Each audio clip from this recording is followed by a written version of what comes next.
तो सबसे पहले श्लोक नंबर हम देखते हैं, पहला ही श्लोक नंबर देखते हैं। अब गर्भिणी व्याकरण नामक शरीर की व्याख्या करते हुए जैसे भगवान अंत धन्वंतरी ने कहा है। फिर यहाँ पे क्या बताया गया है, एक सेकेंड।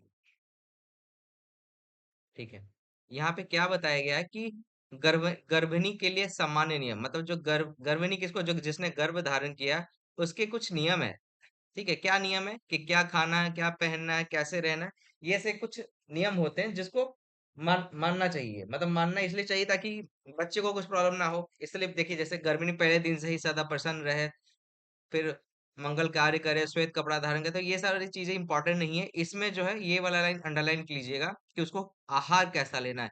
हृद्र द्रव्य मधुरम प्राय स्निग्ध दीपनीय संस्कृत च भोजन भोजियेत।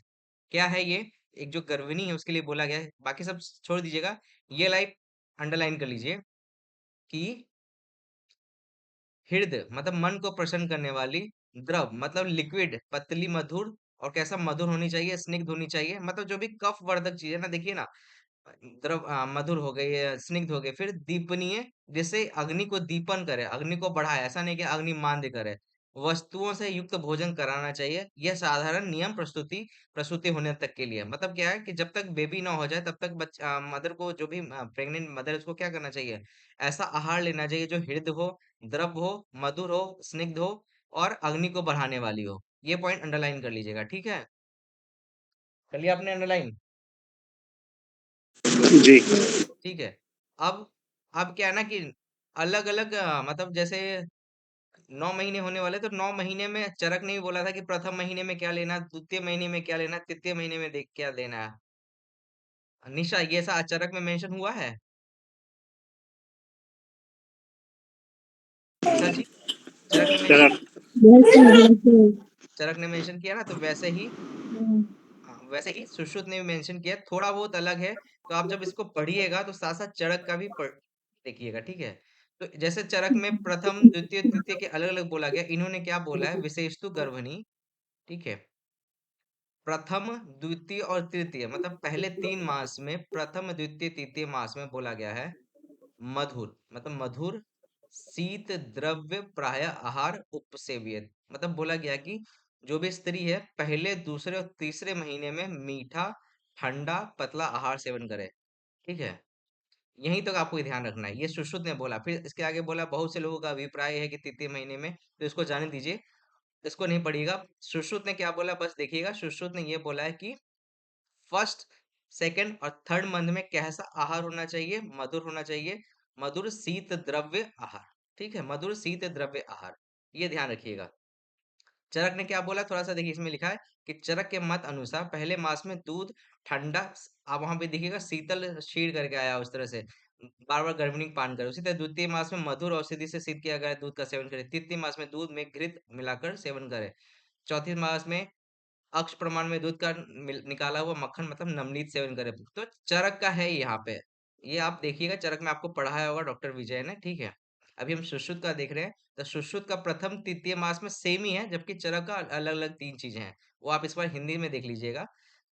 प्रथम तृतीय मास में क्या है, मधुर शीत द्रव प्रायर। और चौथे में क्या बोला गया है, सुश्रुत का देख रहे हैं, चतुर्थे पयो नवनीत। नवनीत किसको कहते हैं, मक्खन को कहते हैं। संश्लिष्ट आहार, चौथे महीने में दूध में मक्खन मिलाकर सेवन करना चाहिए, दूध में मक्खन मिलाकर सेवन करना चाहिए, ये अंडरलाइन कर लीजिएगा। और चरक ने भी देखिएगा, आप देखिएगा तो सेम चीज बोला है, चौथे मास में 1 अक्ष, लेकिन यहाँ पे अमाउंट दिया है कि 1 अक्ष प्रमाण में दूध का निकाला हुआ मक्खन लेना चाहिए। सुश्रुत ने भी बोला है कि मक्खन ही लेना चाहिए। क्वांटिटी चरक ने बताई 1 अक्ष के समान बराबर, लेकिन सुश्रुत ने कुछ क्वांटिटी नहीं बताई है। तो अगर नवनीत आता है तो आपको याद रखना है, चौथे मास में चरक ने भी बोला, सुश्रुत ने भी बोला है। और सुष्णु ने एक पॉइंट और ऐड किया है यहाँ पे, इन्होंने सिर्फ बोला है कि 1 अक्ष प्रमाण में दूध लेना चाहिए, जबकि सुश्रुत ने मक्खन लेना चाहिए, जबकि सुश्रुत ने मक्खन भी बोला है। और साथ साथ क्या बोला, जांगल मांस के साथ हृदय को, तो जांगल मांस भी फोर्थ मास में बोला गया लेने के लिए। जांगल मास के बगल में 4 लिख लीजिएगा, ये छूट जाता है पॉइंट। मतलब कि जांगल मास को चौथे मास में बोला ही देने के लिए। फिर 5वें महीने में दूध और घी मिलाया हुआ देना चाहिए। 5 मास में क्षीर सर्पी, पंचम मास में क्षीर सर्पी बोला गया। अगर आप चरक का देखिएगा तो सेम ही बोला गया, पंचम मास में क्षीर सर्पी। और सुश्रुत ने भी सेम चीज बोला, पंच में क्षीर सर्पी। ठीक है, तो कुछ कुछ चरक और सुश्रुत का सेम है। तो आप चाहें तो एक कॉलम बना सकते हैं, प्रथम द्वितीय इस तरह से कॉलम बना सकते हैं। मान लीजिए यहाँ से आपने कॉलम बना लिया और यहाँ पे चरक लिख लिया और यहाँ पे सुश्रुत लिख लिया, ठीक ठीक है। अब शायद ये ना पॉइंट वहां पे हमारे पारिक में बना हुआ है। यहाँ पे चरक लिख लेंगे, यहाँ सुश्रुत लिख लेंगे, यहाँ पे पहला महीना, द्वितीय महीना, तृतीय महीना ऐसा लिखेंगे। और पहले में चरक ने क्या बोला है, सुश्रुत ने क्या बोला इस तरह से, द्वितीय में क्या बोला है इस तरह से, चौथे में दोनों ने नवनीत बोला तो नवनीत प्लस सुश्रुत में मक्खन, मक्खन के साथ जंगल मास ऐसा आ जाएगा, ठीक है। पांचवें महीने में दोनों ने सेम क्षीर सर्पी बोला है, ठीक है। तो वैसे आप लिख लीजिए। छठे मास में क्या बोला गया, अब छठे मास वाला इंपॉर्टेंट है। षष्ठे स्वदष्टा सिदस्य सर्पी, मतलब छठे महीने में क्या बोला है, गोक्षुर से पकाए हुए यबागु का पान कराना चाहिए। गोखुर से पकाए हुए घी अथवा यगाबू का पान कराना चाहिए, ठीक है। तो ये आप ध्यान रखिएगा। छठे मास में सुश्रुत ने जबकि क्या बोला है, छठे मास में मधुर औषधि से सिद्ध किया हुआ क्षीर सर्पी देना चाहिए। यहाँ पे क्षीर सर्पी है लेकिन मधुर औषध से। पांचवें मास में क्षीर सर्पी है, ठीक है। चरक का भी कंफ्यूज मत कीजिएगा। सुश्रुत का हम देख रहे हैं इसलिए सुश्रुत को थोड़ा मैं डिटेल बता रहा हूँ।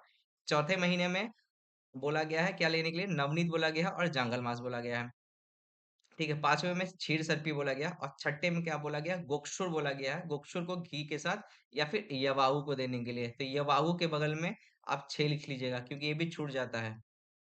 फिर सातवें महीने में सप्तमे सर्पी पृथक पढ़नी, सातवें महीने में पृथक पढ़नी में से बनाया हुआ घी पिलावे। ये दोनों पॉइंट इंपॉर्टेंट है, गोक्षुर वाला और पृथक पढ़ने वाला। देखिए स से षष्ठी और स, ये भी स है, ये भी श है। तो आप ध्यान रखिएगा, छठे में छठा में स आया इस तरीके से, तो आप गलत नहीं कीजिएगा।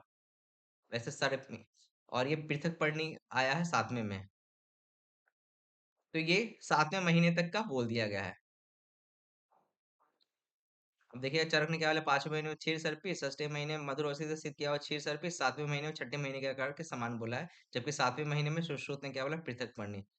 अष्ट में, अब अष्टम मास में क्या बोला, अष्टम मास में आपको क्या ध्यान रखना है कि आठवें मास में बोला अस्थापित, मतलब स्थापन बस्ती देनी है, बस इसको अंडरलाइन कर लीजिएगा। अगर आप बस्ती की बात करी जाए तो बस्ती जो है सुश्रुत ने कौन से मास में बोला, किसी को पता है?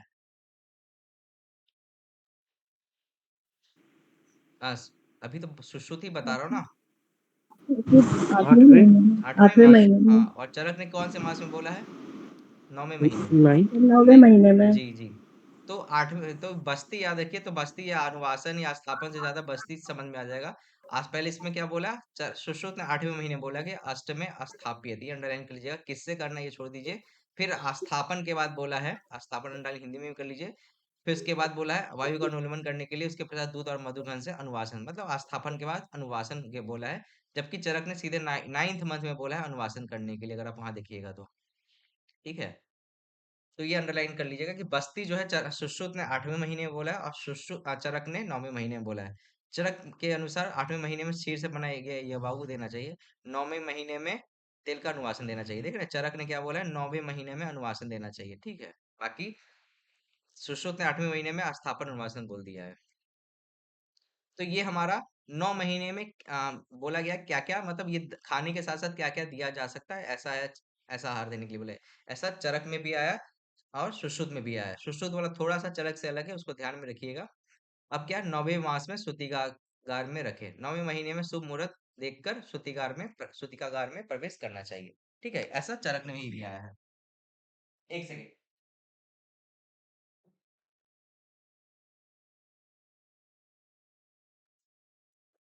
ठीक है, तो चरक और सुश्रुत का थोड़ा बहुत डिफरेंस है, वो हम आप जब चरक पढ़िएगा वहां भी मिल जाएगा। वैसे इसके हिंदी में भी लिखा हुआ है, सुश्रुत के हिंदी में भी। नौवें महीने में सूतिकागार में बोला गया प्रवेश करने के लिए, ठीक है। फिर आगे के श्लोक नंबर में ये सूतिकागार कैसा हो, ये क्या लेबर रूम बोला है, ठीक है। कैसा होना चाहिए ये ध्यान देखिए। सूतिकागार सबसे पहले हमको अंडरलाइन करने चाहिए कि वर्ण के अनुसार होना चाहिए। मतलब वर्ण क्या होता था पहले के में ना, वर्ण कैसे डिवाइड कर देते थे, काला गोरा नहीं, ब्राह्मण क्षत्रिय शूद्र वैसे ऐसे कर होता था। तो बोला गया सूतिकार कैसा हो, तो वर्ण के अनुसार होना चाहिए, ठीक है। ये अंडरलाइन कर लीजिए। श्वेत भूमि ब्राह्मण के लिए, रक्त क्षत्रिय के लिए, पीली वैश्यों के लिए और काली शूद्रों के लिए, ठीक है। जब भूमि डिसाइड करेंगे श्रुतिकागार का, तो उसमें ये लिखा गया है वर्ण के अनुसार। ब्राह्मण के लिए क्या, श्वेत रक्त पित्त कृष्ण, श्वेत रक्त पित्त कृष्ण, ठीक है। अब क्या बोला गया इनमें, जो सूतिकागार बनेगा ये तो भूमि डिसाइड हो गई। इनमें अब क्या क्या बेल, न्यूग्रास, कुछ कुछ प्लांट्स हुआ है उनके नाम है, जैसे बेल हो, न्यूग्रास हो, तिंदुक हो और भल्लातक के काष्टों से श्रुति का जो घर, जो गृह बनेगा, जो आप बनाएंगे, उसकी कैसे होना चाहिए, इन सारी लकड़ियों से बना होना चाहिए, कि काष्टों से होना चाहिए। इन्हीं की लकड़ियां से पलंग छुपी हो, तो ये लकड़ी याद करने की जरूरत नहीं, सब प्रकार के परिचित मतलब हो सूतिकागार का। अब यहाँ पे सूतिकागार का जो द्वार बोला गया, क्या बोला गया, पूर्व और दक्षिण में हो। मैक्सिमम जगह आप देखिएगा ना, कहीं का भी द्वार जो है पूर्व और उत्तर बोला गया है, बट सूतिकागार का जो द्वार बोला गया वो पूर्व और दक्षिण में बोला गया है। तो इसमें एक पॉइंट आप ये अंडरलाइन कर लीजिएगा कि किसके लिए कौन सी भूमि होनी चाहिए। और सूतिकागार का जो द्वार हो, जो गेट हो, कहाँ पे होना चाहिए, पूर्व और दक्षिण में होना चाहिए। और सूतिकागार की लंबाई चौड़ाई कितना बोला गया, 8 हाथ लंबा और 4 हाथ चौड़ा होना चाहिए। तो 8 गुना 4 लिख लीजिए यहाँ पे। जो लेबर रूम है, जैसे कहते हैं ना 10 बाई 10 का रूम है, तो लेबर रूम कितना बड़ा होना चाहिए, 8 बाई 4 का, ठीक है। उसके बाद रक्षा करने के लिए मंगल वस्त्रों से मतलब ये सब बोला गया, ये सब जाने दीजिए। फिर आगे आइए। ये हो गया के बारे में। फिर नेक्स्ट श्लोक में आइए, श्लोक नंबर 8वें में। 8वें वाला श्लोक इंपॉर्टेंट है। प्रसूति के लक्षण। प्रसूति के लक्षण मतलब, प्रसूति किसको कहते हैं? अरे प्रसूति मतलब जो मतलब प्रेग्नेंट है, अब उसको मतलब, जी। जी, ठीक है। तो उसके क्या लक्षण है, कैसे पता चलेगा, ठीक है, कि अब उसका लेबर मतलब स्टार्ट होने वाला है, ठीक है। तो सबसे पहले जाते ही, ये अंडरलाइन कर लीजिएगा, जाते ही शीतलो कुक्षे, मुक्ते हृदय बंधने, ससूले जघने नारी गेयातु प्रजाइनी। इसी को प्रजाइनी कहते हैं। प्रजाइनी मतलब बच्चा देने वाली है अब, ठीक है। प्रजाइनी के लक्षण क्या है? जाते ही शिथिल कुक्ष मतलब कुच्छी जो है ना, अब क्या होगा, बच्चा नीचे आ रहा होगा ना, तो कुच्छी क्या हो जाएगी, शिथिल मतलब शिथिल हो जाएगी, मुलायम हो जाएगी। और हृदय बंधन ढीले होने से, जघन प्रदेश में शूल होने से प्रसूति होगी, ऐसा समझना चाहिए। तो इसको अंडरलाइन के लिए, जाते ही शीतल कुक्षे, मुक्ते हृदय बंधने, ससुगले, एक पॉइंट ये, एक पॉइंट ये और तीसरा पॉइंट, ठीक है। ये 3 पॉइंट है प्रजाइनी के। प्रजाइनी के पूछा जाता है, प्रजाइनी के लक्षण में इनमें से क्या है क्या नहीं है। जात, कुच्ची का शिथिल हो जाना, हृदय बंधन का मुक्त हो जाना और ससूल, जगन में सूल होना, ये 3 है। फिर आसन प्रसूति के लक्षण। श्लोक नंबर फिर एक बार बता दीजिए। श्लोक नंबर 8वां नंबर में।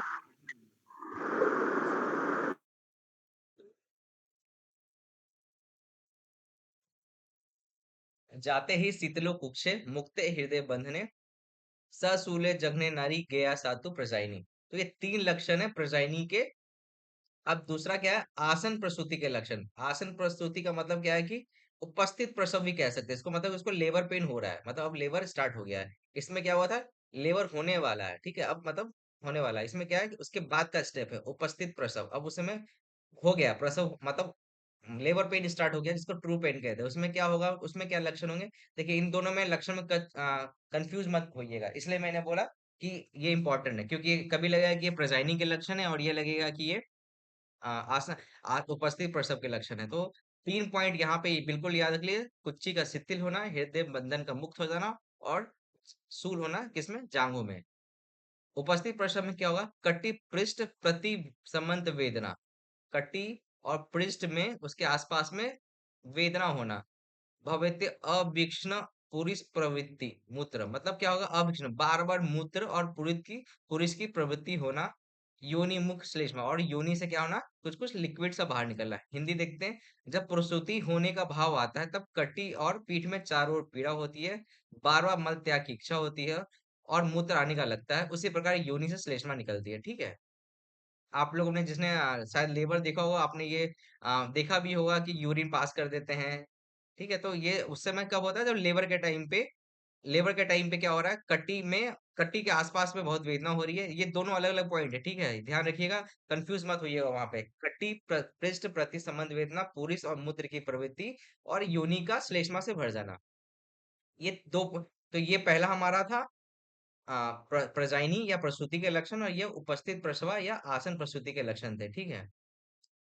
इसमें कंफ्यूज मत होइएगा। फिर आगे आइए आप श्लोक नंबर 10वें में। 10वां, ये क्या है, प्रजनन प्रजन्य स्मनानम।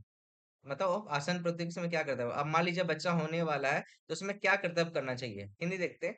जो गर्भिणी आसन प्रसवा हो, मतलब बेबी होने वाला है, उसको अब आसन प्रसवा का मतलब ट्रू लेबर हो रहा हो, उसको अभ्यंग कराकर गर्म जल से स्नान करावे, इसको जाने दिए। पश्चात मंगल और स्वस्ति वचन करके बालक और बालिकाओं से वेष्टित होकर वो पुन्नाम फल हाथ में ले। एक फल को बोला गया हाथ में लेने के लिए, पुन्नाम फल को, ट्रू लेबर में पुन्नाम फल को लेने, पता नहीं कौन सा फल है, अंडरलाइन कर लीजिएगा। इसके बाद ये अंडरलाइन कीजिएगा। उसके पश्चात उसको घृत के साथ, उसको बोला घृत के साथ अकंठ यवागु पिलाना चाहिए। मतलब अब ट्रू लेवर हो गया ना, तो उसको भैया क्या करो, यवागु बनाओ और उसको तुम घी उसमें मिक्स करो और बोलो कंठ तक लेकर रखे। अनंतर विस्तीर्ण और मेदु शयन पर लेटना चाहिए। और कौन सी अवस्था में, उत्तान अवस्था में ऊपर की ओर मुख करके पैरों को खींच कर बैठे और निशंसक प्रस्तुति करके कुशल नख जिनके कटे हुए, ऐसी 4 स्त्रियां उसकी सेवा में रहे। ठीक है, तो ये अंडरलाइन कीजिएगा कि लेबर के टाइम पे 4 स्त्रियों को होना चाहिए वहां पे। ठीक है, अंडरलाइन कर लीजिए। इसमें से सबसे इंपॉर्टेंट ये है कि 4 स्त्रियां लेबर के टाइम पे बोला गया होने के लिए। और कैसे लेटना है, उत्तान अवस्था में लेटना है। ये 10वें नंबर का श्लोक। अगर यहाँ पे आप देखिए ना, जैसे इन्होंने बोला सुश्रुत ने 4 स्त्रियां होनी चाहिए ना, लेकिन चरक और वाग्भट ने क्या बोला पता है, यहाँ पे बोला है कि लेबर के टाइम पे अनेक स्त्रियां होनी चाहिए। तो आप चाहे तो यहाँ पे लिख सकते हैं चरक प्लस वाग्भट अनेक स्त्रियां, ये लिख लीजिएगा आप लोग। सर तो अगर क्वेश्चन बनता है तो मतलब उसमें मेंशन रहेगा कि बिल्कुल चरक या मेंशन, सुश्रुत। बिल्कुल बिल्कुल मेंशन। अगर कुछ मेंशन नहीं है, ऑप्शन 4 ही है, क्वेश्चन आएगा तो 4 नंबर में आएगा, 1 2 3 4, अनेक करके आएगा नहीं, अनेक करके आएगा नहीं। अगर आता है तो ठीक है, लेकिन अलग क्या है मैंने बस लिखवा दिया, क्वेश्चन आया नहीं आज तक कभी। 4 स्त्रियां होनी चाहिए। ठीक है, बस ये ध्यान रखिए, सुश्रुत के अनुसार और चरक और भावार्थ के साथ अनेक स्त्रियां। देखिए अगर कुछ भी क्वेश्चन गलत उल्टा पुल्टा आता है, अगर आपको पता है तो आप क्लेम कर सकते हैं। जैसे आप किसको, किसी को भी पता ही नहीं कि हाँ वागवट ने नहीं बोला है, ठीक है, लेकिन क्वेश्चन में ऑप्शन दिखा नहीं, ना चरक और ना वागवट पूछा है, तो कुछ लोग जैसे एआईपीजीडी में बहुत सारे क्वेश्चन इसलिए क्लेम पे चले जाते हैं, 7 8 क्वेश्चन तो इसलिए रॉन्ग हो जाते हैं, क्योंकि क्वेश्चन बनाने वाला से एक बुक खोलता है, दूसरा बुक को देखता ही नहीं है, और सच में सबको सब कुछ पता होता ही नहीं है। तो दूसरे वाले लोग क्लेम कर देते हैं कि सुश्रुत ने तो ऐसा बोला है, तो फिर वो क्वेश्चन क्या होता है, सबका करेक्ट हो जाता है। ठीक है, अब नेक्स्ट श्लोक में चलते हैं। प्रवाहन विचार करके होगा, ये श्लोक नंबर है 11वां नंबर। विशिखांतर, विशिखांतर इसको लिख लीजिएगा, इसको इसको लिखा भी होगा यहाँ पे। विशिखांतर किसको बोलते हैं, अपत्य मार्ग को। ठीक है, विशिखा अनुप्रवेश, एक आपने एक चैप्टर था हमारा, कौन सा चैप्टर था, विशिखा अनुप्रवेश। दूसरा चैप्टर ना शिष्योपनयन नहीं है सर, वो दूसरे चैप्टर का शिष्योपनयन है। विशिखा अनुप्रवेश कहीं कोई चैप्टर नहीं था, उसी में आया हुआ था विशिखा अनुप्रवेश, इसी मतलब में आया था सर। उसी में आया था हाँ। हम्म। वो उसमें क्या था कि मतलब विशिखा, मतलब बस यहाँ पे मैं अंडरलाइन करवा रहा हूँ कि विशिखांतर का मतलब अपत्य मार्ग होता है। ठीक है, ये ध्यान रखिएगा।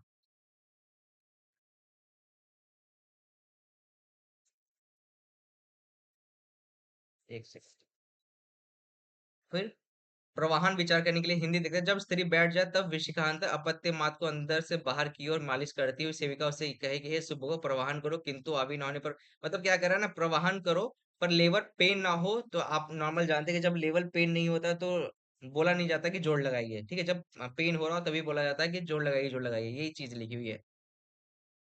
गर्भ निकल पे जोर से, अब मान लीजिए गर्भ आधा निकल गया तो क्या कहते हैं कि जोर से प्रवाहन करो कि बाकी जो बचा है वो बाहर आ जाए।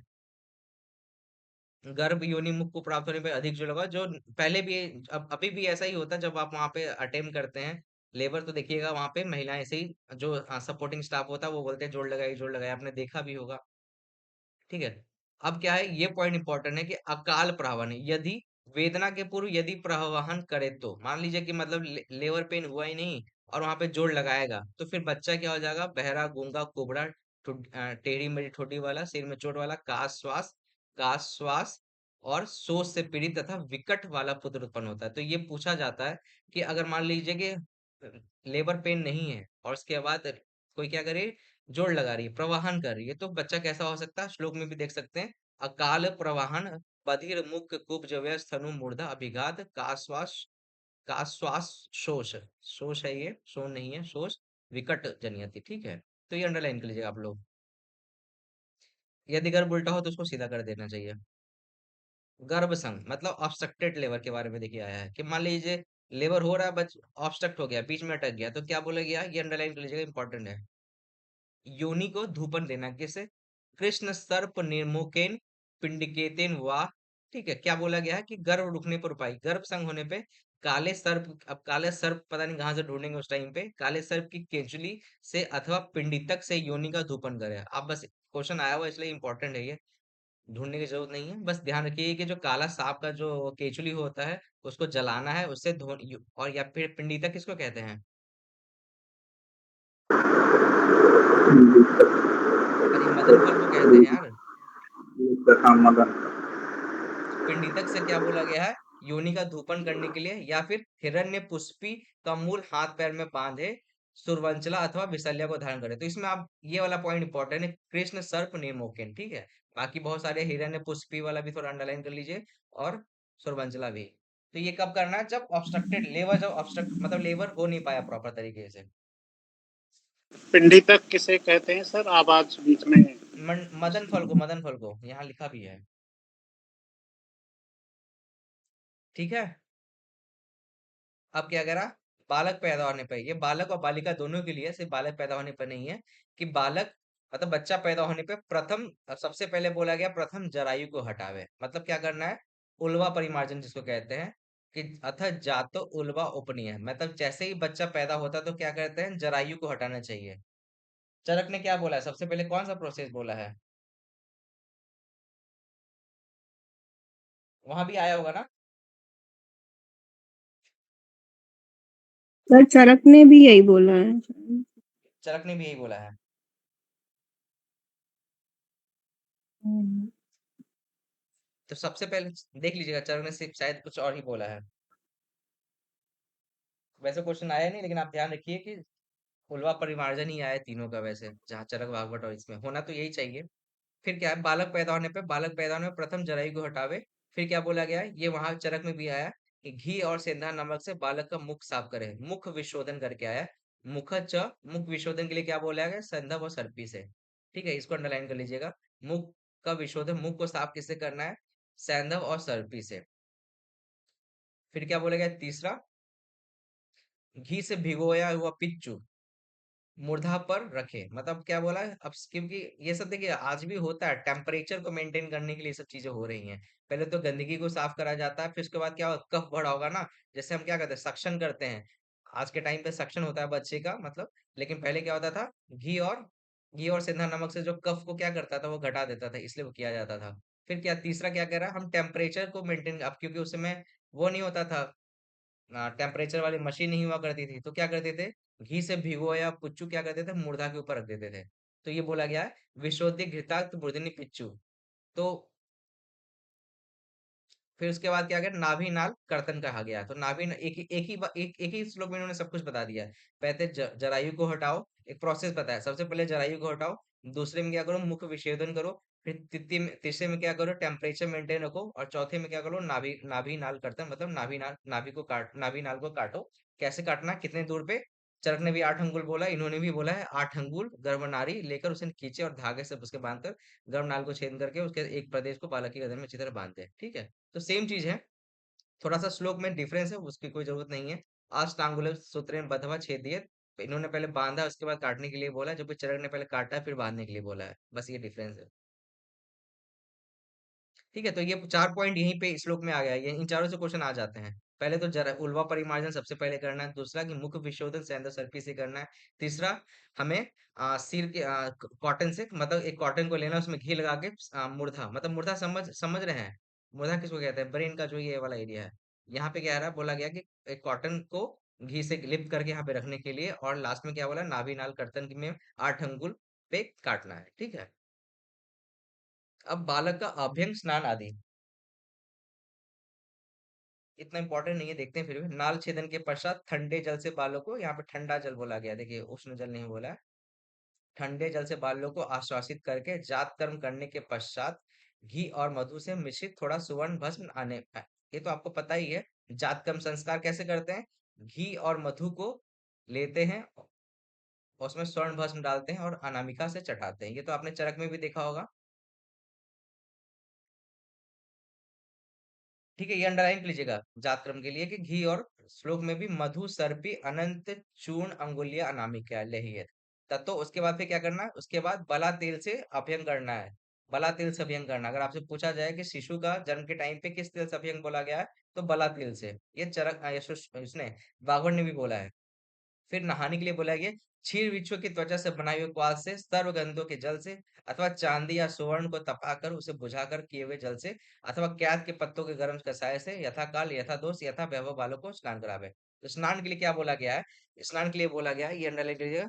वात तेल से पहले बोला, बला तेल से क्या अभ्यंग करना, फिर या तो फिर उसके बाद क्षीरी विष कसाय, सर्वगंधक को वा हेम प्रपतेन, मतलब सोना को जलाकर जो पानी गर्म करके फिर जो पानी ठंडा हो जाए उससे स्नान के लिए, या फिर कपित्त पथ। ये 4 पॉइंट अंडरलाइन कीजिएगा स्नान के लिए बोला गया। तो क्षीर बीज कषाय से, सर्वगंध से, हेम प्रतपेन या कपित्त पत्र के कषाय से। ये 4 पता है कैसे बोला गया, किसके बेस पे, दोष के बेस में, मतलब एक वात के लिए, एक पित्त के लिए, कफ के लिए और सब दोष के लिए। ये जाने दीजिए, ये नहीं पूछेगा, बस ये 4 पॉइंट याद रखिएगा कि किस काढ़े से या किससे बोला गया स्नान करवाने के लिए।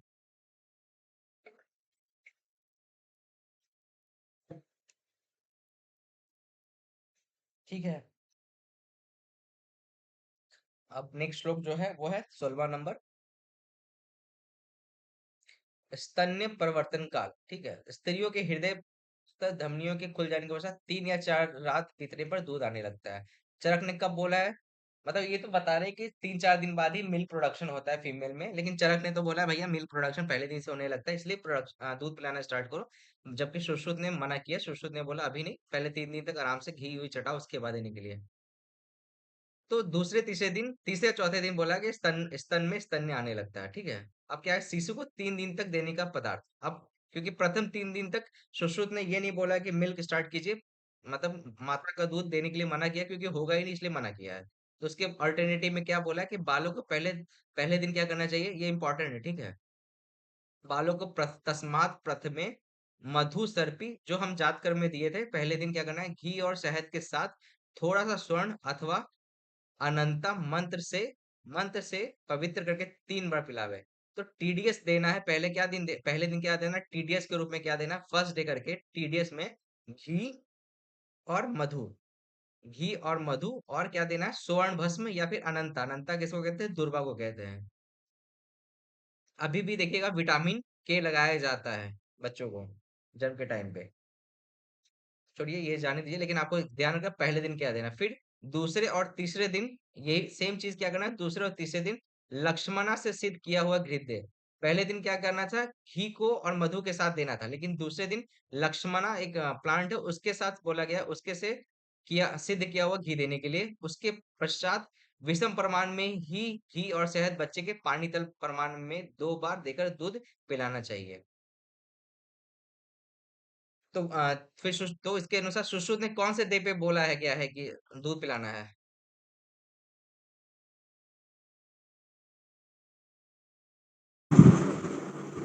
फिर क्या बोलूं, फिर से repeat। सुश्रुत के अनुसार जो स्तन्य पहली बार कब देना है, 2 दिन बाद, 3 दिन से 4 दिन के चौथे बाद। दिन में, चौथे दिन देना चौथे है, दिन में। चौथे दिन देना है। ती- ठीक है, हम्म, पहले पहले दिन तो आपने क्या दिया, पहले दिन आपने मधु करके। मधु सर्पी उसमें स्वर्ण या फिर अनंता मिला के दिया। दूसरे तीसरे दिन आपने क्या किया, लक्ष्मणा से सिद्ध घी नेक्स्ट दिया। फिर में नेक्स्ट डे आप क्या करेंगे, नेक्स्ट ये फोर्थ डे का लिखा हुआ है। ठीक है, फोर्थ डे का लिखा हुआ है ये। ठीक है, दूसरे तीसरे दिन जो है लक्ष्मण से घी और घृत देना है, ये भी टीडी इसमें वो नहीं लिखा हुआ है 2 बार देना है, 3 बार देना है। तो बस दूसरे तीसरे दिन लक्ष्मणा से सिद्ध घी और घृत देना है। चौथे दिन आते ही आपको क्या करना है, घी लेना है और शहद लेना है विषम प्रमाण में, और जो बच्चे का पानी तल है उसे उसे लेकर पानी तल प्रमाण में घी और शहद को पानी तल प्रमाण में 2 बार दीजिए, उसके बाद फिर दूध पिलाइए। समझ रहे हैं क्या हुआ है, समझ गए ना आप लोग। जी। ठीक है, पहले पहले दिन सिर्फ क्या बोला गया है, पहले दिन बोला गया है कि भैया इसको घी मधु दो और उसमें अनंता या फिर स्वर्ण भस्म दो। दूसरे तीसरे दिन लक्ष्मणा श्रीत घी, और चौथे दिन देने से पहले 2 बार क्या बोला गया, बच्चे के पानी तल अमाउंट में घी और शहद देना जो अनइक्वल अमाउंट में हो। बस सीध ये है। तो ये बच्चों का अब तक था अब उसके आ गया सूतिका की चिकित्सा। सूतिका किसको कहते हैं? जिसने ये बच्चे को प्रसूता के बाद, ठीक है। इसके बाद प्रसूता स्त्री को बला तेल से, जैसे बच्चे को हमने अभ्यंग किया था, उसी प्रकार क्या बोला गया है कि जो प्रसूता है उसका अभ्यंग करना चाहिए। किससे? स्त्री को बला तेल से अभ्यंग करके बात को दूर करने वाली औषधि के पास से चिकित्सा करनी चाहिए। अंडरलाइन कर लीजिएगा। फिर यदि दोष बाकी हो तो पिपली पिपली मूल गज पिपली चीता, मतलब ये देखिए मूल हस्त पिपली चीता से में देना चाहिए, इसको जाने दिया।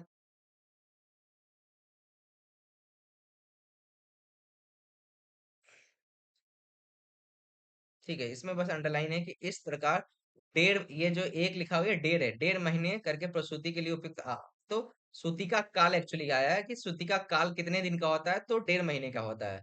आप लिख लीजिएगा सूती का काल, सूती का काल करके 1.5 मंथ लिख लीजिएगा। 1.5 मास जो है सुश्रुत के अनुसार, 6 मास काश्यप के अनुसार, और 4 माह भाव प्रकाश के अनुसार, ये लिखवाना था मुझे। सूती का काल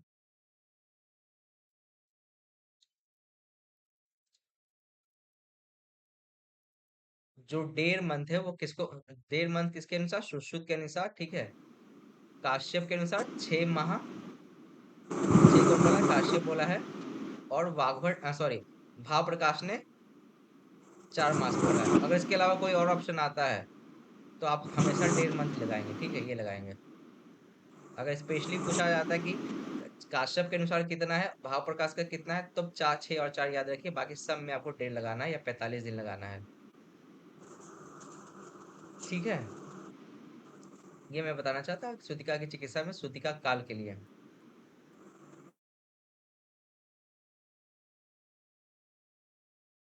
सूतिका चिकित्सा धन भूमि मरु, मान लीजिए सूतिका की चिकित्सा बोली गई है कि धन भूमि मतलब जहाँ पे मरु प्रदेश, जहाँ सूखा हुआ प्रदेश में उत्पन्न हुई प्रसूतिका को घी और तेल से, क्योंकि वहां पे क्या पानी कम है, तो उसको घी अथवा तेल में किसी एक की मात्रा पिपली कसाई के साथ पान करावे, सब जान दीजिए। बलवान स्त्री को 3 या 5 दिन स्नेह का पान करना चाहिए, जान दीजिए।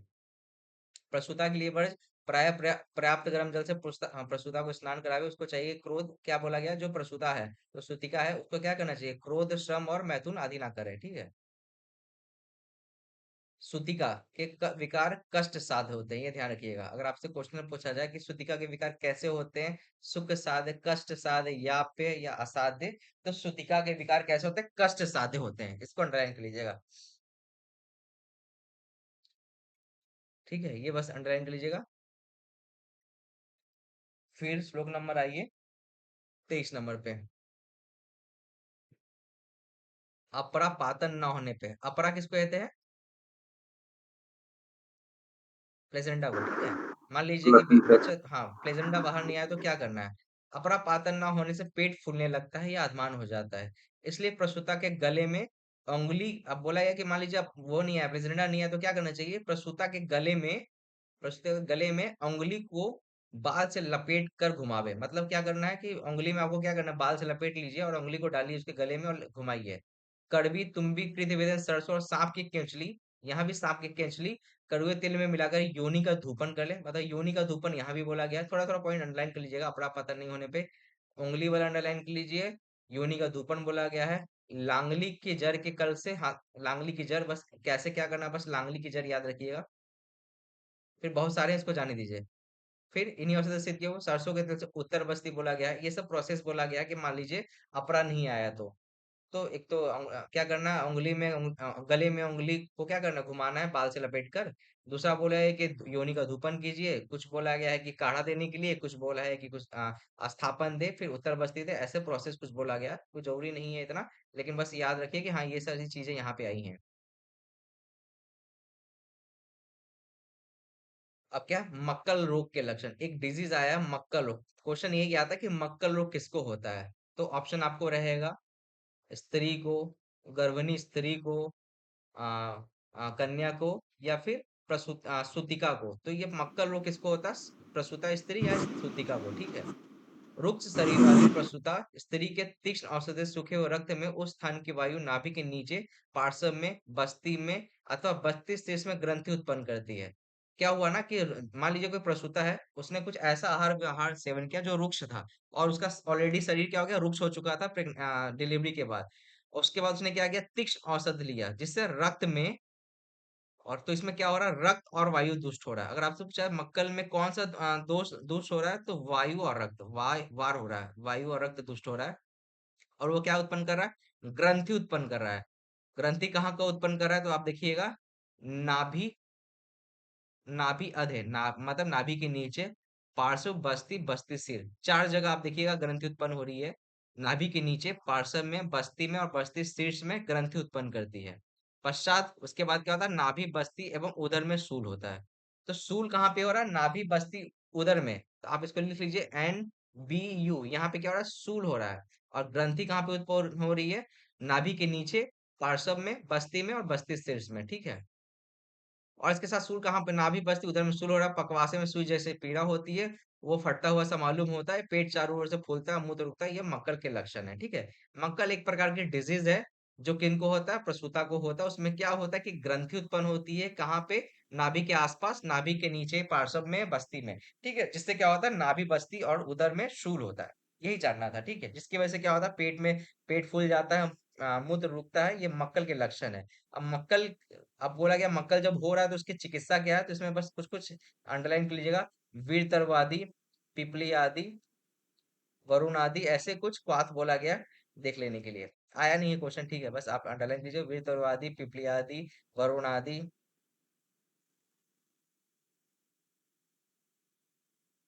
ठीक है।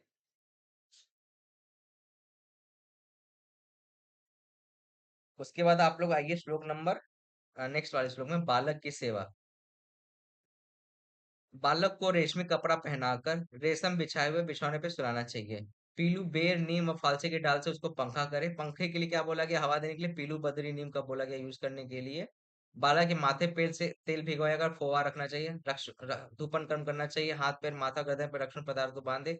तिल, तीसी और सरसों के कणों को फैला के स्तुति का आकार में अग्नि जलाए रखें। और जो भी है वर्णित उपनिषद अध्याय में कहे विधानों को उच्चारण करें, जाने दीजिए। अब आया नामकरण। नामकरण बाद में 10वें दिन माता और पिता मंगल उत्सव, मतलब 10वें दिन बोला गया नामकरण करने के लिए। चरक में कौन सा डे आया है, 10वें दिन ही आया ना, कोई बोलेगा कुछ। Yes sir. 10वें दिन ही आया वहां पे ना। लेकिन हाँ सर। वहां पे बोला गया है कि सिर्फ जो उसका पिताजी है वो नामकरण के लिए नाम दे, लेकिन यहाँ पे बोला गया दोनों माता और पिता, ठीक है। माता और पिता, वहां पे सिर्फ पिता को बोला गया नाम का उच्चारण करने के लिए, लेकिन यहाँ पे माता और पिता दोनों के लिए बोला गया है। चरक करके सिर्फ यहाँ पे लिख लीजिए, चरक में पिता ओनली।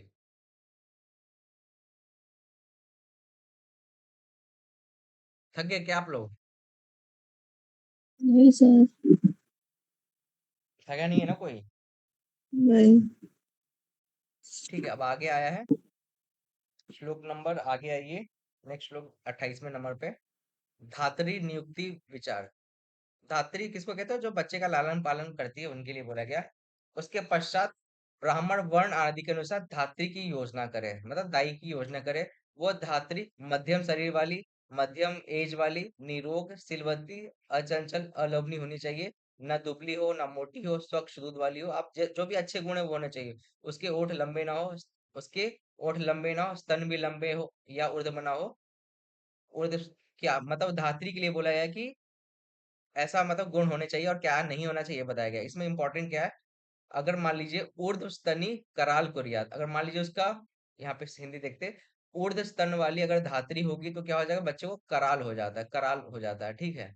लंब स्तनी नासी, अगर लंब स्तनी वाली, नासिका, मुख, छातित्व, मरण अपेद, मतलब लंब स्तन, बड़े स्तन वाले होने पे बालक की नाक और मुख ढक जाने से मरण तक हो जाता है। तो ये अंडरलाइन कीजिएगा, ऊर्ध्व स्तनी कराल कुरियात, ये बहुत इंपॉर्टेंट पॉइंट है। ऊर्ध्व स्तन होने से कराल होता है, कराल।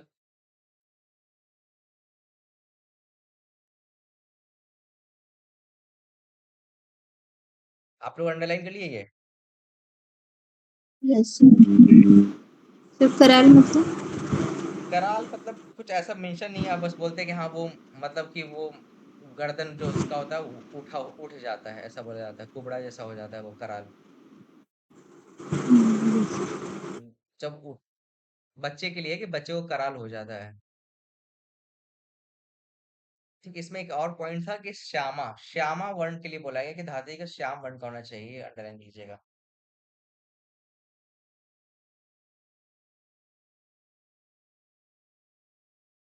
दुग्धपान विधि अच्छे मुहूर्त में बालक की ओर से स्नान कराकर नए वस्त्र पहनाकर उत्तम की ओर मुख करके तथा दाई को पूर्व की ओर मुख करके बैठाकर दक्षिण स्तन को धोकर, मतलब पहले दक्षिण वाले स्तन को बोला धोकर थोड़ा सा दूध बाहर निकाल कर निम्नलिखित मंत्रों से दूध पिलाया जाता है। इसको जाने दीजिए। श्लोक जो है यहाँ पे इंपॉर्टेंट है, अनेक दाइयों की नियुक्ति ना करे। मतलब ऐसा नहीं है कि बहुत सारी आप धातरी कर लीजिए, एक ही दाई को रखना है। सुश्रुत ने ये बोला है, यदि बार बार दाई बदली जाए तो नाना प्रकार के दूध मिलकर असात्म के कारण व्याधि उत्पन्न करती, इसलिए एक ही दाई होनी चाहिए। ठीक है, तो आप यहाँ पे लिख लीजिएगा सुश्रुत के अनुसार क्या बोला है। सुश्रुत ने बोला एक दाई, ठीक है। सुश्रुत ने बोला एक एक धात्री,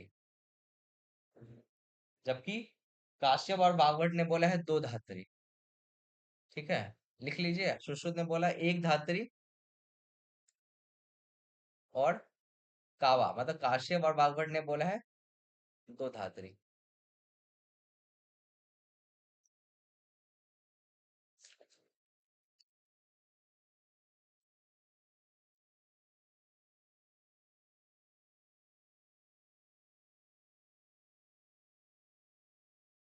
दूध पिलाने के बाद दूध निकालने के लिए आवश्यकता है, यदि दूध ना निकालते बालों को पिलाया जाए तो कास वास हो जाते हैं, मतलब इसलिए बोला कि पहले थोड़ा सा दूध निकाल देना चाहिए।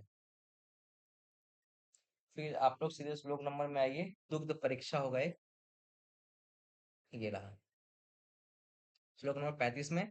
धात्री का दूध जल में डालकर छोड़ देना चाहिए। वह दूध यदि ठंडा स्वच्छ पतला और सफेद हो तो जल में छोड़ने पर उसमें घुलने वाला हो, उसमें फिर ना आवे, तंतु रहित हो, मतलब जो स्तन्य है, मतलब जो मिल्क है, उसके लिए बोला गया है शंखा आभास, मतलब शंख के आभास का होना चाहिए, सफेद होना चाहिए। ठीक है, और जल में आराम से घुल जाए, फिर नहीं आना चाहिए, तंतु रहित होना चाहिए, जल में तैरने वाला अथवा डूबने वाला भी ना हो, तो शुद्ध दूध बनाना चाहिए। मतलब बोला गया कि शंख अभाव का मतलब शंख के कलर का होना चाहिए, आराम से पानी जिस जहां मिक्स किया जाए पानी में डाल उसमें मिक्स हो जाना चाहिए, फेन नहीं आना चाहिए, तंतु नहीं होना चाहिए, पानी में डूबना नहीं चाहिए, ऐसा बोला गया है। फिर श्लोक नंबर आइए 39वें नंबर, थोड़ा चैप्टर बड़ा है, ठीक है। बालक के रोग जानने का प्रकार। अब बच्चा तो बोल नहीं पाता है, तो कैसे उसको कुछ प्रॉब्लम हो रही तो पता चलेगा, उसके लिए भी है कि अंग प्रत्येक में जहाँ कहीं रोग उत्पन्न होता है वो स्थान को बालक स्पर्श करता है। मान लीजिए उसको जो भी प्रॉब्लम हो रही है तो उस अंग को बार बार स्पर्श करता है, स्पर्श करने पर रोता है, यही उसकी पहचान है कि उसको प्रॉब्लम हो रही है। मूर्धा में विकार होता तो आंखें बंद कर लेता है, सिर को धारण नहीं करता। बस इसके लिए वेदना अध्याय करके काश्यप में बहुत अच्छा चैप्टर आया है, वहां पे बहुत अच्छे डिटेल में। यहाँ पे तो थोड़ा बहुत लिखा है, बस्ती में पीड़ा हो तो मूत्र रुकता है, मल मूत्र का रुकना, ये सब क्या है थोड़ा बहुत है, इसको यहाँ पे नहीं दिखेंगे, इसका आएगा भी नहीं। नेक्स्ट क्वेश्चन है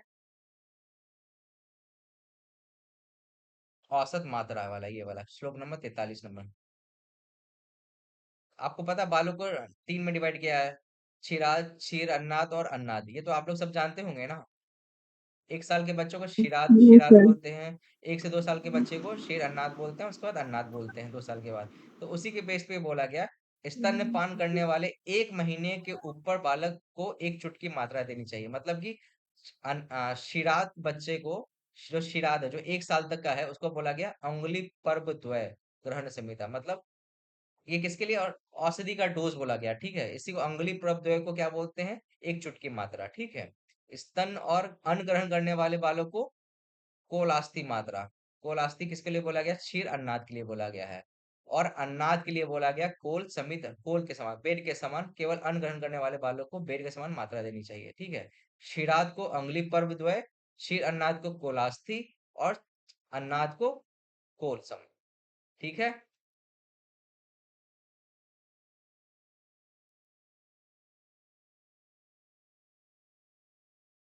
फिर आते हैं, फिर बोला गया ज्वर की चिकित्सा है, उसको जाने दीजिए। एक यहाँ पे तालुपात की चिकित्सा, तालुपात की चिकित्सा में क्या बोला है, मस्तूलंग के क्षय होने के कारण वायु तालबस्ती को दबा देती है। तालबस्ती को क्या समझ रहे, ब्रेन का जो मिडल एरिया उसको दबा देती है, तब बालक तृषा से दीन होता है। तो इसमें आप अंडरलाइन कीजिए कि जो तालुपात है उसमें तृषा मतलब उसको प्यास बहुत लगता है। मस्तुलंग क्षय वायु तालवस्ती नामेद, मस्तुलंग क्षय में क्या होता है, वायु क्या होता है तालुवस्तु को दबा देती है। तस्त त्रिंग मतलब तृष्णा से, वो बहुत उसको तृष्णा से दीन होता, उसके लिए पान और अभ्यंजन के लिए मधु द्रव्यों से बनाए हुए घी का प्रयोग करना चाहिए। तो तालुवस्ती दब गया है, क्योंकि क्या है तालुवस्ती क्या है, आप तालु बस्ती समझ रहे क्या? तालु बस्ती तालु किसको बोला जा रहा है? मुंह के अंदर वाला नहीं, ब्रेन का जो पार्ट है उसको बोला जा रहा है। जो मुर्दा को छोड़ो, ऊपर वाला खाली क्या? होता है। ऊपर सिर के ऊपर सर, क्या बोलते हैं? अरे बैठ, अभी ब्रेन मैटर, ठीक है। तो उससे में क्या करना चाहिए, बार बार प्यास लग रहा है तो उसको क्या कर देना चाहिए, घी देना चाहिए और ठंडे जल से सिंचन करना चाहिए, उत्तेजित कर। फिर दूसरा क्या, तुंडी नाभि और गुदपाक चिकित्सा, ये बच्चे लोग को हो रहा है, जैसे तालुपात हो रहा है, तुंड नाभि गुदपाक, वायु से नाभि फूल गई हो, वातेन आधमातिता नाभि, उसमें क्या होता है, नाभि में रुचा होती है, तो उसमें क्या बोला गया, वात नाशक स्नेह श्वेत और उपनाहों से समन करना चाहिए, ठीक है। वातेन आधमापिता, इसके है तुंड नाभि है ये। कभी कभी क्या होता है, नाभि में सूजन हो जाती है ना, इसके लिए बोला गया है। गुदा पाक में, गुदा पाकेतु बालानाम पित्त अग्नि कार्यत क्रिया, भी अंडरलाइन कर लीजिएगा कि गुदा पाक में क्या करना है, पित्त अग्नि क्रिया करना है, और रसांजन का पान लेप बोला गया, ये इंपॉर्टेंट है। बालक के गुदा पाक में रसांजन का प्रयोग करना चाहिए और पित्ताग्नि चिकित्सा करनी चाहिए, ठीक है, ये इंपॉर्टेंट है। ठीक है, इसको अंडरलाइन कर लीजिएगा।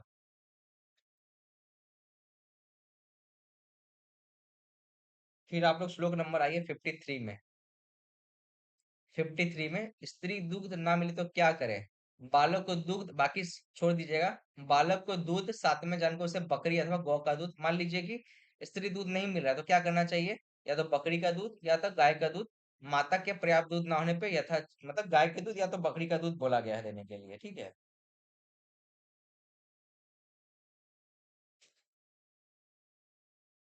फिर आगे है बालकों की रक्षा कैसे करें, इसको जाने दीजिए।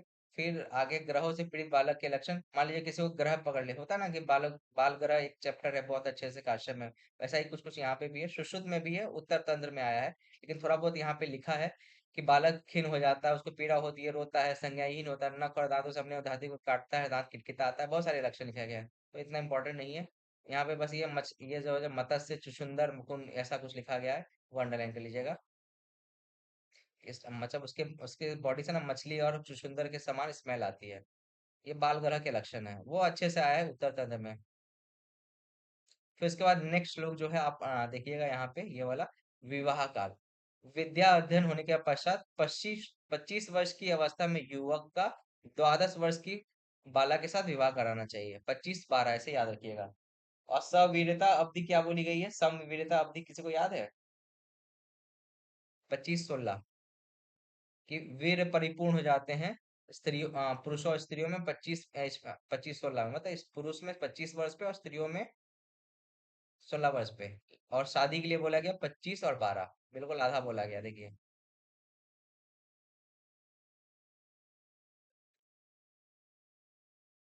जनरल लाइन कर लीजिए। फिर उसके बाद आइए नेक्स्ट श्लोक नंबर में, यहाँ से चैप्टर खत्म कर देंगे आज, थोड़ा सा लंबा है लेकिन ज्यादा टाइम नहीं लगेगा, बाकी बहुत सारे स्किप करने इसमें। गर्भ दोष चिकित्सा आया हुआ करके, गर्भ दोष चिकित्सा देखिए ये है, गर्भ दोष चिकित्सा। गर्भ दोष में बहुत सारे अलग अलग दोष है, उसमें क्या क्या चिकित्सा है बहुत सारा है, तो वो हम थोड़ा बहुत हिंदी में देखते हैं, बहुत ज्यादा जरूरी नहीं है। कि गर्भ स्फुरन को हो तो उसका संधारण के लिए बार बार उत्पल से सिरका और दूध पिलाना चाहिए, इसको अंडरलाइन मत कर दीजिए, इसको भी जान लीजिए, वेदना को भी जान लीजिए। इसमें सीधे नंबर आप आइए इस वाले श्लोक में, अब आइए श्लोक नंबर सीधे ये अ वाले में, इसमें ऊपर में भी बहुत सारे हैं लेकिन यहाँ से थोड़ा बहुत देखना है हमको, अ वाले देखिएगा।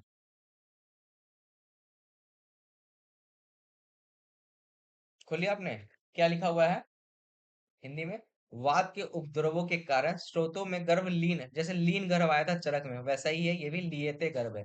यहाँ पे लीन गर्भ के लिए लियते स्रोतसा लियते गर्भ, किसके लिए बोला गया, वात के उपद्रव के कारण, वात के उपद्रव के कारण गर्भ लीन हो जाता है, पश्चात बहुत दिनों तो वहां पे रहने पर मर जाता है, मतलब क्या होता है, वहां पे बहुत दिन तो पड़ा रहेगा और क्या होगा, मर जाएगा। ये सब चरक में अच्छे से, लीन गर्भ, वहां पे आया ना लीन गर्भ, गर्भ शुष्क, ऐसा कुछ कुछ आया है, उपलुप्त।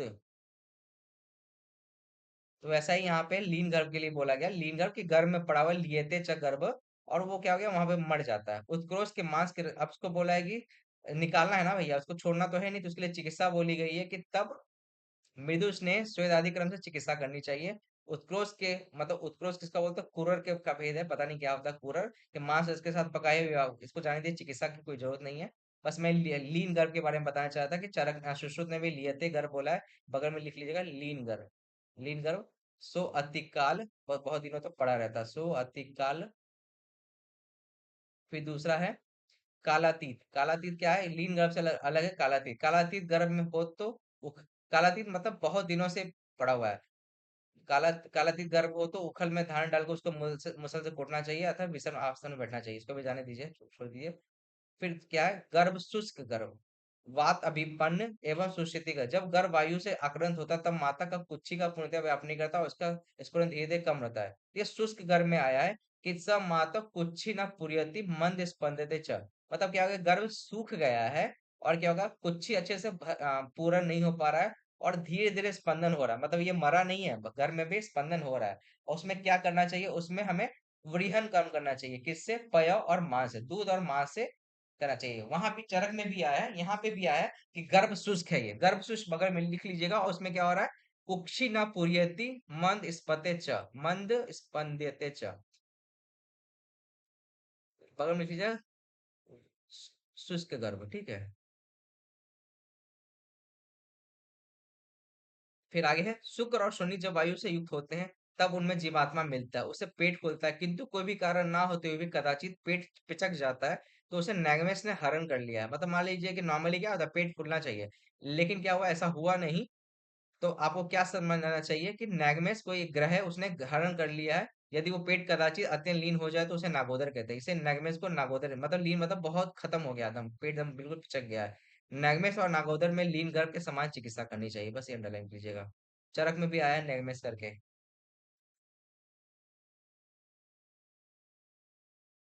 ठीक है, तो ये थोड़ा बहुत थोड़ा थोड़ा आया, नैगमेस, गर्भ शुष्क। अब ये जो है ना, ये कुछ गर्भस्राव ना हो इसलिए मासा अनुमासिका चिकित्सा, मतलब कि गर्भस्राव किसको बोलते हैं, एबॉर्शन को। एबॉर्शन से बचाने के लिए कुछ कुछ बोला गया है क्या देना चाहिए। इसके पहले जो बोला गया था कि दूध दूध देना चाहिए, नमनी देना चाहिए, वो नॉर्मली हर फीमेल को देना चाहिए। लेकिन मान लीजिए एबॉर्शन हो रहा है बार बार किसी को, तो पहले महीने में क्या देना, दूसरे महीने में क्या देना, ये मेंशन है। यहाँ से क्वेश्चन आया हुआ है, इसलिए मैं बोल रहा हूँ, अंडरलाइन करवाऊंगा उसको, बस श्लोक नहीं याद करना है, बस आपको ध्यान रखना है कि क्या कैसे आया हुआ था। मधुक साग बीज, मधुक साग बीज किसके लिए आया, अगर आप मधुक साग बीज चप पैसा थोड़ा बहुत उसको देख लीजिएगा, इसके बगल में पहला लिख लीजिए। मतलब पहले महीने में क्या, हिंदी मत याद कीजिए कि मुलेठी सागवान के बीज छिरककोली और देवदारू ये दूध के साथ देना चाहिए, दूध का संबंध प्रत्येक पदार्थ के साथ लगाना चाहिए। मधुक साग बीज प्रथम महीने में आया है।